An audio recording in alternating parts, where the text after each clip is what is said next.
శ్రీ బండారి లక్ష్మారెడ్డి గారు.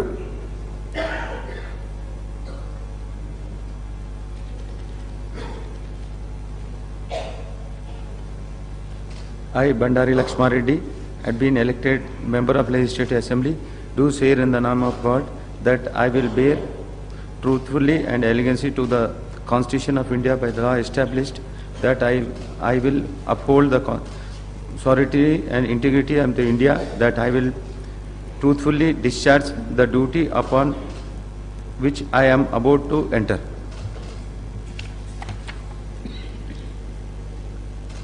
I, Bandari Lakshma Reddy, member of Telangana Legislative Assembly, do swear in the name of God that I shall abide by the law, by and the law, rule and observe the equity and respect the convention of the House.